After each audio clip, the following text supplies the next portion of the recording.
Pemirsa Komisi Pemberantasan Korupsi (KPK) menetapkan 10 tersangka kasus suap di Mahkamah Agung MA. Salah satu tersangka merupakan Hakim Agung. Ironis, Mahkamah Agung yang seharusnya menjadi garda terakhir dalam memastikan integritas hukum justru tercoreng oleh kasus suap.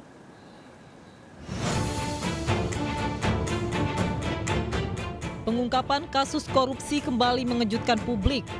Orang-orang yang seharusnya bekerja dan mengabdi untuk penegakan hukum di negeri ini justru menjadi tersangka kasus suap.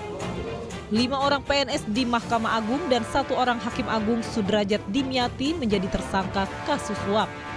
Sebelumnya KPK melakukan operasi tangkap tangan kepada 8 orang yang diduga terlibat dugaan suap penanganan kasus di Mahkamah Agung.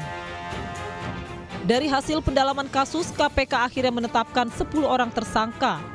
Selain Hakim Agung, KPK juga menetapkan 4 PNS Mahkamah Agung, 1 panitera pengganti, 2 pengacara, dan 2 debitur koperasi simpan pinjam inti dana. Dalam pengurusan kasasi ini, diduga YP dan ES melakukan pertemuan dan komunikasi dengan beberapa pihak di Mahkamah Agung RI, yang dinilai mampu menjadi penghubung hingga fasilitator dengan majelis hakim yang nantinya bisa mengkondisikan putusan sesuai dengan keinginan YP dan ES.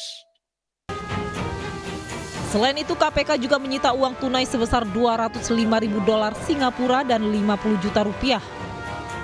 Di tempat terpisah, Mahkamah Agung memberikan keterangannya di depan awak media. MA akan mendukung penegakan hukum atas kasus yang menimpa salah satu Hakim Agung.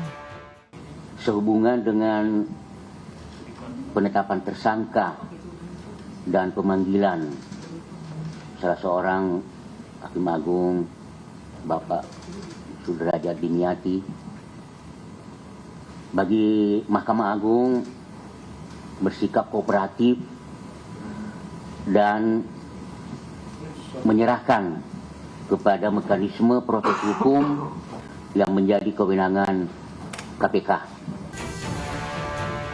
Kasus suap di MA menjadi pertanyaan, bagaimana bisa para penegak hukum justru menciderai hukum? Mereka dengan mudah menyuap dan menerima suap. Mahkamah Agung merupakan garda terakhir dalam memastikan integritas hukum. Mahkamah Agung sudah seharusnya bersih dari orang-orang menjual hukum untuk kepentingan pribadi. Dari Jakarta, Tim Liputan melaporkan. Sementara itu, Komisi Yudisial menyampaikan sikap kelembagaan terhadap kasus operasi tangkap tangan yang berujung penetapan 10 tersangka. Salah satunya Sudrajat Dimyati, Hakim Agung di Mahkamah Agung. Komisi Yudisial akan segera melakukan pemeriksaan terhadap hakim dan pihak yang terlibat sesuai dengan tugas dan wewenang. Komisi Yudisial akan melakukan pemeriksaan terhadap hakim dan pihak-pihak yang terlibat dalam perkara ini sesuai tugas dan kewenangan Komisi Yudisial.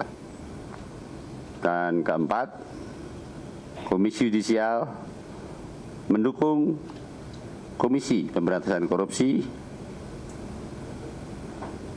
untuk bekerja melakukan proses penegakan hukum setuntas-tuntasnya terhadap perkara ini.